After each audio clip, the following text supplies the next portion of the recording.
This is a special announcement. We are heading to RSA conference in San Francisco for our 11th years of coverage, April 28, May 1st. And as always, we're bringing you keynotes, conversations with organizers, speakers, industry leaders, plus the latest insights from the world of cybersecurity. And we'll reconnect with old friends, meet new ones, and of course, we want you and your company to join us. We have a few spots left for full sponsorship and our on-location briefings. You can book yours now at itspmagazine.com/RSAC. We're going. And you're coming with us.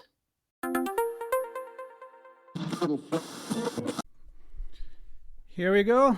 Welcome to another episode of Redefining Society and Technology podcast. It's always been connected with technology. I'm fascinated by it. I talk about cybersecurity quite a bit with my partner Sean Martin on ITSP Magazine. But my background is sociology of communication, so anything that is connected with society and tech, I'm all about it. And there is no lack of topics to talk about. If we can talk about smart cities, cars, healthcare. And lately, of course, we have changed a lot of things because of technology. One of those is the way we work. I mean, look at this. If you're watching the video, I'm with someone on the other side of the Atlantic Ocean. It was not too long ago. And we're here having a conversation. And we're actually going to talk about the future, or the present actually already, of work. And we're going to do that with Sara Daw, all the way from the UK. And she's going to tell us a little bit about herself and why she wrote the book that she wrote and that we're going to talk about. Sarah, welcome to the show. Thanks very much, Marco. So yes, I'm Sara Daw. I'm the Group CEO of the CFO Centre Group, the Liberty Group, and very interested in the future of work. Our business provides fractional C-suite professionals to growing SMEs and larger organisations. And it's a different way of working that challenges the employment model. Very interested in that, and also studying and researching this area more fully. Good. We need to understand what's going on. As I often joke, do we use technology to improve our life, our experience, the way humanity works and the way we interact with people, or are we just sucked in by what I like to call blinking lights and funny noises and we just follow what is possible? So doing some research, understanding the psychology and how things has been changing, I think is very important. And how did you get passionate about this? What's the background and the reason why you started working in this field? Yeah, so it goes back over 20 years now, and actually it was from necessity. So I'd left corporate and done an MBA, and then was thinking about my next move back into the working environment. I just got married and I was having a family, and I couldn't see myself holding down a really high-powered corporate role and being there for my children. And yet I couldn't also see a job that enabled me to do that. So at the time, it was just the concept of a part-time or fractional CFO was just beginning to arrive in the world. And I was a CFO. I'd done that role. And I thought, I can do this. So set myself up. Actually, after talking to someone who had a portfolio of non-exec roles, I thought, actually, I could work with a portfolio of SMEs. They don't need me full-time. They don't want my skill set full-time. They can't afford it full-time, but they do need it. So I could work with 3, 4, 5 of them, however many days I wanted to work. And I could also spend perhaps some of my week with my children and bring them up and be close to them. And I could work locally with these businesses. So that's how it started. I connected with my business partner, and he was already doing it and had founded the business. I joined up, and off we went. So it was disillusionment with corporate life and the fact that I wanted flexibility, variety, control over my life, agency.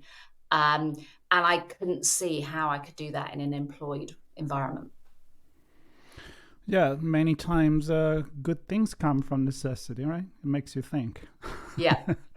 So my experience for the longest time has been to work in advertising and branding, and I feel like when you do that, you're always kind of part-time. You're kind of fractional because you work with a lot of different companies. You're a consultant. So let's get into, we didn't used to call it fractional, and now even in cybersecurity there is fractional CISO, fractional CMOs, and all of that. So can you help us and the audience maybe understand and the definition of that, especially because you focus on C-level, so it's not a part-time as any job, but actually being a C-suite level of part-time. So let's help me to define that.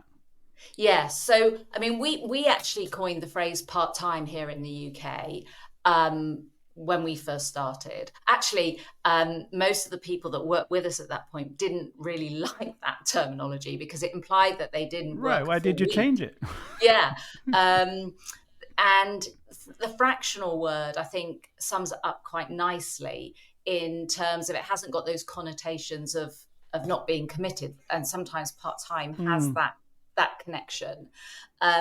So fractional, part-time, whatever you want to call it, portfolio, what it means is that instead of working for one business and being fully and gainfully committed to just that one organization, we work with a range of clients, a range of businesses. And it might be a day a week for one, 2 days a month for another, a day a month for someone else. So we might work full time, we might work 4 days, 3 days. It doesn't really matter. That's up to the individual, and that brings the flexibility and the variety that they have. Yet the key thing is making sure that every business we work with is dedicated and gets the amount of time that they need. And it helps to build some flexibility and some sort of gaps into the schedule so that we can dial our time up and down. And the key thing is that it's sort of the fragmentation of jobs, if you like. So what I'm seeing is the unbundling of jobs and the fragmentation of them into activities and work. And by the unbundling happening, it means that we can sort of sort through the requirements of the job, and fractional C-suite individuals can pick up the elements of the roles that suit them and deliver value to the clients and the businesses they work with. And it doesn't have to be packaged up in a full-time role anymore. It also means you get the right skills at the right level for the right jobs, because sometimes you find in employment that you end up doing all sorts of things in your job just because you are full-time. And actually, it could be some of those roles and jobs could be served by, different individuals and different skill sets at different levels. So it's quite an efficient way of doing things, but it's very different to packaged up full-time roles. Yeah, I agree. The part-time is like, you're part-time, so you don't really work here, right? Like, no. I work here, just part-time. The fractional, I feel, I agree. It's more of I'm dedicated to a specific task, a specific role, and I'm now going to stay here. And as we used to say in the past, in Italy, to just warm up the chair just because I have to sit here for that amount of time. Now, let's dive into the core of what this podcast really is about, which is how technology is helping to change society and the other way around. So the role, are we able to do this nowadays more effectively because of technology? I think I know the answer, but maybe you want to dive deeper into it. And what do you think is being really, is there been like a moment or a tipping point where company started to accept something like this, instead of just like, if you're not here, I don't know what you're doing. I don't know if you really are working. Yeah, it's a really good point. So, I mean, if if I take us through the big changing point, I mean, we've been doing this for 25 years. And we were actually often the odd one out, as you point out, because we weren't present in the office alongside the full-time employees. We're the individuals that would come in and out. However, obviously, COVID came along. I was bound to say that. And that normalized this way of working. Obviously, technology played a huge part here because we all had to suddenly, work from home, switch on our computers, learn how to do remote video conferencing. Now, we were doing this before COVID. So actually nothing changed for some of us, but it's almost like the world caught up. And what's interesting is that the business owners that we work with began to realize through experience that you didn't have to be sat next to each other in an office to deliver value, because no one was doing that then. And actually, what was really interesting was that the relationships actually probably got a lot deeper during COVID, even though we were further away physically. So the technology filled that gap and enabled us to feel much closer to each other, because it was the only way that we could communicate often in that environment. And the lines blurred as well quite a lot around how the cadence of the work. So before it would be complete days, perhaps visiting an office, and then through the pandemic and since then, the lines have blurred, and the packaging of interaction of time has fragmented into smaller parcels, if you like. And we spend parts of days and hours at a time working with various different clients through using the technology. And there's a bigger feeling of closeness because there's more frequent interaction. So when we surveyed the businesses we work with, they're telling us that they feel closer to us, interestingly, post-pandemic than before. That's interesting. So one of the point I make all the time is the line between real world and virtual world, it doesn't really exist anymore. I mean, there is the analog, there is the digital, but we all live, unless you live in the woods somewhere, you interact with both. And honestly, as you say, when I talk to people, and I've been doing this for a long time, recording a podcast, I establish a relationship with them. And I mean, you get to know each other. Either you're sipping that coffee on a table at a coffee shop, or in an office, or in a meeting room, or you're doing it remotely. I mean, I still feel like, we're still being human. I know for a lot of people it's a stretch, but you talked about kind of, if I remember well, like owning your work again, like having a sense of explain that, like yes, because you're not sharing the environment, because you are in control of what you do, you kind of like take back a certain level of ownership. Yeah, so the key thing in my research, which I talk about in my book, Strategy and Leadership as Service, this way of working, is that we've moved from the payroll to an access role. So we're not employed, but the businesses that we work with access our services and pay as they go, which is sort of like the way to describe it that I find that's quite useful is describing it as we're the Spotify of the C-suite. So what I realized in my research was that, because I wanted to know why our business model worked. Why do we have long-term relationships with businesses in the absence of employment contracts? What else is holding these relationships together? So I started looking at other access economy models where you access services rather than owning them. And so the likes of the disruptive business models of Uber, of Netflix, of Spotify, those businesses. And what I realized was that a number of those businesses through my research was that they have something called psychological ownership, some of them baked into their models. So if you take Spotify, even though we don't own the music, so we haven't got this, it's not CDs sat on bookshelves anymore. I mean, obviously some of us still do that, but that isn't that model taking up space in our homes. Instead, we are accessing vast quantities of music that we know other people are listening to at the same time. We're logging on, we're scrolling down, and we're curating our music. And because there's things like control of what music you listen to, how you put your playlist together, all that sort of thing, that breeds ownership, feelings of ownership, even though we know logically we don't own that music, we're just accessing it. So that was what I wanted to look into in my business, was to just look at the relationships we had between the C-suite individuals and the firms they work with, to see if the firms felt like, and the individuals felt like, they were together and belonging to each other, even though they didn't have an employment contract. And that's what I found, was that there are certain things that make up psychological ownership. And if you can bake those into the model, it's things like intimacy. It's things like doing things together and co-creating. It's having control. And when I say control of each other, what I mean is we're accessible, available, and approachable for each other, feeling safe psychologically. If you can bake those things into the relationship, then it sort of doesn't matter that you that there's no employment contract, because the relationship's strong anyway.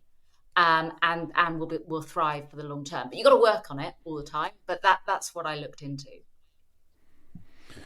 Do you feel like there are changes, though, that this is going to be a little bit more philosophical, but follow me there. So I just published a few days ago, actually, a conversation with Leslie Shannon. She's a head of Nokia, developing and scouting for the cool new thing. She has the best job in the world. I mean, really. She's really fun. She wrote a couple of books. One is about being native digital, like native digital people that are born at the time and they never even know what the rotary phone is, and they wouldn't even know how to use it apparently, but they're familiar with smartphone. They couldn't even think about a time where smartphone were not there, social media and all of this. And she had an entire approach on how their entire brain, their business model, think different, because they're able to think abstract in the digital world, which is also the real world, right? So is there a generational push to make all of this work remotely more acceptable, or even more than acceptable, but actually better? I think it's really interesting to look at the generational changes, like you've just illustrated there with the adoption of phone technology. So if I take that through to the sort of working environment, what I think is quite interesting is the Generation Zs coming through right now are more used to using technology and to communicate and to work. So if I take my children, for example, they like messaging rather than picking the phone up to talk to each other or to talk to someone else. And I think they're also adopting gig working, the access economy, as a default, perhaps a bit more than we ever did. So for my generation, Generation X, we've gone to corporate, we've done the full-time thing, we've said no to that, and we've come into the gig economy at a later stage. I'm seeing the younger generations, just as you just alluded to, taking it up from the get-go. Now, this is interesting because the remoteness, I think they are comfortable doing the remoteness, and actually need to be almost, it's the reverse to my generation. They need to be encouraged to build the relationships outside of technology as well as with technology. So it's an and, not an or, because there are definitely, I feel, advantages of seeing the holistic the relationship in a holistic sense, not just through a Zoom call, etc. And I also think that they also do need to learn from each other and to learn from others. And how are they going to do that if they do everything so remotely? And how are they also going to do it if they don't join corporate? Because the other trend I'm seeing is that they're sometimes shunning the corporate world there's a distrust there. And actually, they'd rather sort of do gigging and portfolio work all the way through. But how are they going to learn if they don't have that corporate experience? And this is where I think mentoring needs to come in. I think we need to adopt technology to help us remotely and in person. And I also think there needs to be a role of mentoring the new generations through, because otherwise they're not going to be able to learn the skills to then be able to, add the value at a higher level. So I think and I don't have all the answers to how they're going to do that, but those are some of the challenges that I see in the future of work. We never have all the answers in this conversation. If we had the answers, we wouldn't be having this conversation anyway. I want to ask you one more thing, and then I want to put the futurist hats on and have some fun. Imagine what the future will be. The C-level. So you talk about this is your research applies to the C-level. Is exclusively related to them, or what are the vertical or the industry or the type of jobs that eventually could then trickle down to those that are not in the C-level position? And why is it, I'm going to say easier with the air quotes for those listening, I'm doing the air quote, easier for somebody in the management position to actually adopt this kind of work? Yes, that's a really good question. So I see I talk about the C-level end of the gig economy being the privileged end, if you like. So they're doing it out of choice, freedom of choice, as opposed to necessity. And they're searching autonomy, independence, agency, all that sort of stuff. But they also want to belong, which is why organizations like mine exist, because we're then a community. But you can find your own community informally as well, but we still want to be human beings and belong. But why do they do it as opposed to the younger generations? And I do feel that lower levels can do it as well. One of the reasons is that to get going, because this is still quite a new way of working, to get going, you start off with no business, and you've got to support yourself through a period where you're investing to learn the skills to find, to win, and to keep clients to work with. And you need a financial runway to do that. And what you often find is that the lower level management layers, perhaps they're going, they've got more dependents, their kids are still at home. If they've got kids, they've got young kids. They haven't got so much resources behind them. And so it's a bigger job for them to, really invest to learn the skills and to build their this way of working. I am seeing it happen. It's not that it's not happening, but I think it's easier when you've already got an established career, you've done the corporate role, you've got some resources behind you, and you can afford to change careers. But however, what I am seeing going forward is, if we're going to be living to 100 on average, we're going to be working for 80 odd years, we're going to have multi-careers. There's no doubt about it. And I think there's going to be periods where we're stepping back, and perhaps partners or family members will support us while we invest to do something, to invest to make a change.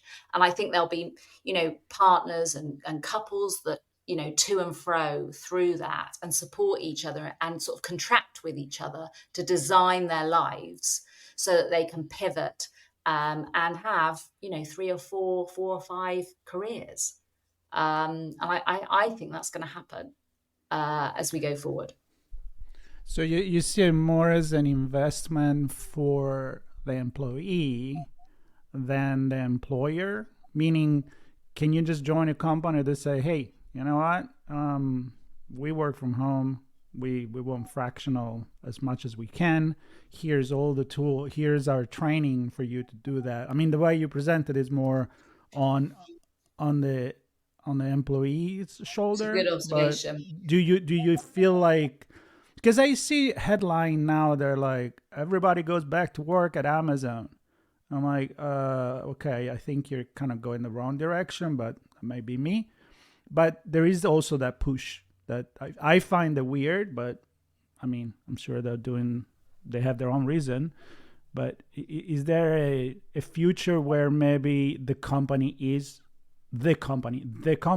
are ready to embrace and train and support this new kind of workforce? I would really hope that organizations will be comfortable with hybrid, remote working. I mean, I'm all for that, because I feel then you're giving the agency to the individuals to craft their jobs in the way that they know best to do it, and obviously with advice, and that gives you fulfillment and meaning in our work. So I would hope that would continue rather than being mandated back into the office, as we're seeing a few organizations do now. In terms of the fractional world, where you're self-employed and independent and working for a range of businesses, I believe that if we're really going forward in time, what I'm seeing at the moment is that even corporates say they need to innovate for the future of work. There's no doubt about it. The individuals that have the cutting edge, leading edge skills that those corporates need to, meet the global challenges that are coming at them are most often self-employed, the digital nomads, the remote workers, doing, and they're getting super exposed to all the tech and issues in a wide variety of ways that corporates could only dream of having internally from their employee base. So the corporates need to engage with these individuals, but these individuals do not want to be employed, because they want to sit on their beaches somewhere, in an environment, in a nice sunny location, in a virtual world, collaborating with peers doing the same thing and learning all these new skills. So I really see that a challenge going forward is for these bigger organizations to learn how to contract with these freelancers. How are they going to contract with them? Because what they're worried about is security. Are these people going to leave them in the lurch? Are they going to go off to a more exciting project? And how do you balance off the fact that you've got these freelancers who can pretty much do what they want because they're delivering the bacon around the content of the work, compared to the employees who are the stable base, the loyal base, but don't have that innovation mindset and skill set. But they're employed. So you've got a blended workforce that these corporates have to manage. I think that's a huge issue going forward. And part of the solution, I think, at the moment, will be to, firstly, you've got to really understand how to engage with these two sets of people and how they work together. And secondly, that there could be popping up more businesses that are more like the organization that I represent, which is more of an organizer of freelancers. So an intermediary, if you like, that will look after the individual and make sure they're vetted, the right person. They're not going to leave the corporate in the lurch. All the corporates have got to create that that skill set internally to manage those freelancers. So those are the sorts of things that I'm seeing. Yeah, and my head is going, because then I think that whatever model works for the C-level, it could eventually, with technology coming through, work for other level as well. And I'm thinking, like in my head, I see remote control robotics and AI, where the supervisor, instead of being present, is just wearing goggles and being wherever in the world they want to be. So with that, let's have fun for 5 minutes and let's talk about what you could envision. So I just throw in there augmented reality goggles. And when Zuckerberg decided to change Facebook into Meta, I was envisioning a metaverse that we don't hear about anymore, but it's still there, where people would just be having meeting in that environment. And then it's like, well, is it really going to be like that? But the point is, the future is going to come no matter, either you want it or not, it's going to come. I mean, you said Generation X. I'm a Generation X. I was excited about the Walkman when I was a kid. Yes. So imagine putting on a really cool virtual reality goggle. And so point is, everything is new when it's new, and it's old when it's old. But the bottom line is, how do you envision, I don't know, whatever years from now, the future of work? And are you on the side of those that think that we're just going to become alienated by everything and miss touch with reality, or it's just going to be a different kind of reality and we're just going to change society and still be human, just a little bit different? You can go wherever you want with this. Yeah. I mean, I'm on the side of humans wanting connection with each other. So I'm in an and position, I think. I feel, of course, we're going to see fragmentation of jobs, which is going to be and then the tasks that make up those jobs are going to be done by some of it by humans and some of it by automation, and that partnership and that augmentation of doing it together. So I definitely see that, and I think it's going, and I also think things are going to be done more at the point of sale. So we're going to have things happening more just in time, at the point at which the customer wants to buy, so it can be incredibly personalized and customized to. I think we're going to see more and more of that because of the use of technology and the partnership with humans. But I am still very much in the place of, however we partner and work with machines, I feel as humans, we are still going to want some human connection between each other. And so somehow we need to fulfill our sense of belonging and intimacy and safety. But that may not necessarily come from the traditional, or probably it won't come from the traditional way of going into offices and doing work.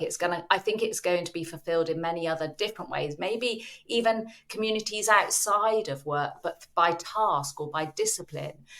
So I do see it being as much more sort of dispersed, and we're not going to be so connected into the community of our work. I think there'll be many communities that we will be part of, that we will draw relationships from, and everything will be much more dispersed and fragmented. But at the end of the day, still think we want that human connection. And I don't know how that's going to come. Well, I love that you put the option, and you highlighted the fact that maybe it's not just one dimension. It's not the dimension of somebody getting a job and when he's after college or after high school or whatever it is, and spending the entire life in that environment where that become your world. And I think you're opening the door to a more, to me, exciting opportunity to change things, to live with different community and fulfill maybe that community need and interrelationship need outside of the work environment, which I think will be a really cool thing. Me personally. Other may not. And if you think about it, if we're going to have multi-stage careers, so the old way is education, employment, retirement. Right. If we're now going to have that much more blurred and not linear like that anymore, but periods of employment, periods of self-employment, periods of learning, which will be dotted throughout a career. We're going to have scenarios where you're going to have older individuals learning brand new things with youngsters, and I think there's a beauty in that because we're going to have that mix of experience, which I think brings a real richness to learning and perspectives. And that's just one dimension I'm looking at it in terms of age. But I think that's another beauty of everything being mixed up, if you like, and losing this sort of linear, set way of doing things. Yeah, and I think it's happening in education as well. I had a few conversation about that.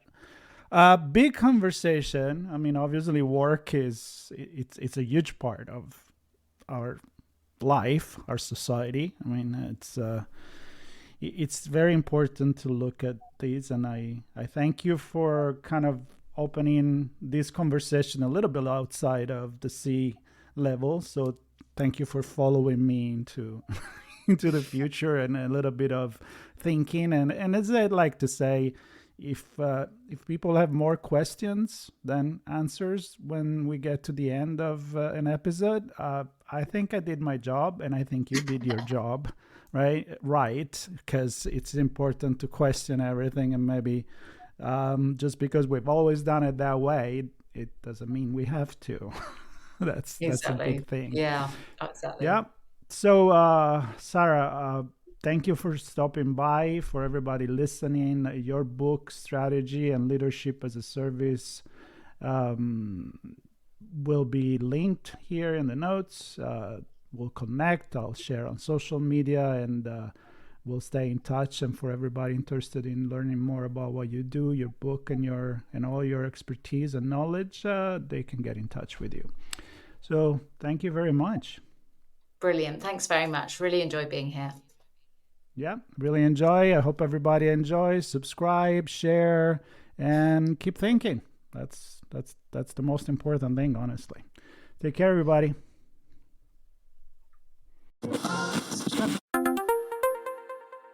Sean. Marco. We are here to deliver a message from the RSA conference team.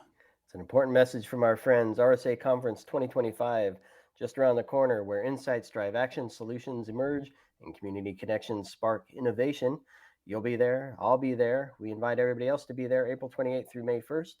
You can secure your spot at rsaconference.com/ITSPMAG25. That's ITSPMAG25. See you all there. I'll be there. See you there.